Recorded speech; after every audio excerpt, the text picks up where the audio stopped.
Well, let's get more now on the hostage situation, with more than 100 Israelis, it's thought, having been taken hostage in those attacks by Hamas on Saturday.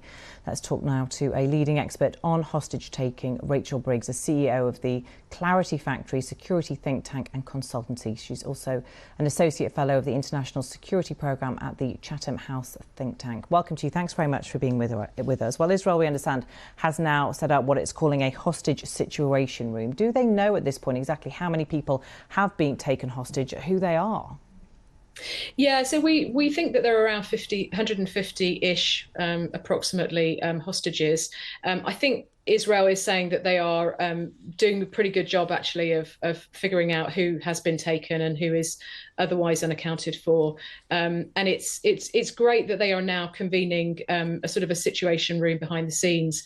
They've clearly been bringing some of that together over recent days. We heard reports, I think yesterday, that the Americans had sent in some of their best hostage expertise. So the more folks that they can get into that room and get working on this, the better. Yeah, this is a really difficult situation, and it's far from normal for any kind of hostage situation, is it? In that these people have been taken into what is now a war zone. Where do negotiations even start? Is it involving other countries? Who do they negotiate with?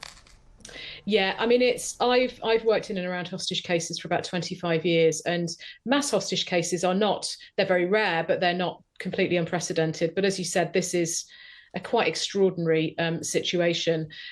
So they will be, no doubt, trying to both locate the hostages to figure out exactly where they are.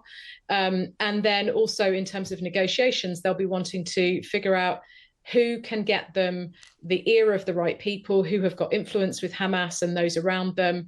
How on earth do they open the door, let alone get folks around the table? What we have heard in the last few days, which does give me some hope, though, is firstly that Qatar, which does have a track record of successfully involving itself in hostage cases, Qatar has said that it is engaged in negotiations. We don't know how far through they are, how positive they are, but it's a good sign that they're engaged and involved. And then today, the president of Turkey said that he and his country were starting to play a role as well. So we need some very calm heads and calm voices around the table in what is, as we know, it's a situation which is fast reached boiling point and beyond. OK, Rachel Briggs, thank you very much for joining us and for your analysis on the hostage situation. There are around 150 Israelis taken hostage and taken